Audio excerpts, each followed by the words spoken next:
கழக பொதுச் செயலாளர் புரட்சித்தாய் சின்னம்மா புதிய கழக கொடியினை அறிமுகப்படுத்தியதைத் தொடர்ந்து தமிழகம் முழுவதும் ஒவ்வொரு பகுதிகளிலும் கழகத்தினர் கழக கொடியை ஆர்வமுடன் ஏற்றி வருகின்றனர்.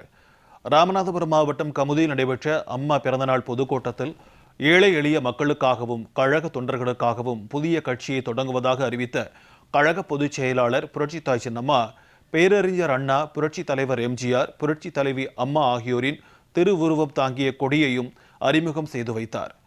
இந்த கொடி ஏழைகளுக்கான கொடி, உண்மையானவர்களின் கொடி, பசி தீர்க்கும் கொடி, வேலை வாய்ப்பை உருவாக்கும் கொடி, சமத்துவத்தின் கொடி, ஜாதி பேதமற்ற மனிதர்களுக்கான கொடி என எழுச்சி முழக்கமிட்ட புரட்சித்தாய் சின்னம்மா வரும் சட்டமன்ற தேர்தலில் எதிரிகளையும் துரோகிகளையும் வீழ்த்துவோம் என்று சூளுரைத்திருந்தார். இதனைத் தொடர்ந்து தமிழகம் முழுவதும் ஒவ்வொரு பகுதியிலும் புதிய கழக கொடியை ஏற்றி கழகத்தினர் மகிழ்ச்சியை வெளிப்படுத்தி வருகின்றனர். அந்த வகையில் ராணிப்பேட்டை மாவட்டம் அரக்கோணம் SR கேட் பகுதியில் கழக கொடியேற்றும் விழா நடைபெற்றது.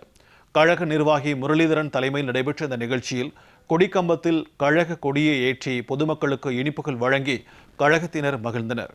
இந்நிகழ்ச்சியில் ராணிப்பேட்டை மாவட்டத்தைச் சேர்ந்த கழக நிர்வாகிகள், தொண்டர்கள் மற்றும் பொதுமக்கள் திரளாக கலந்து கொண்டனர்.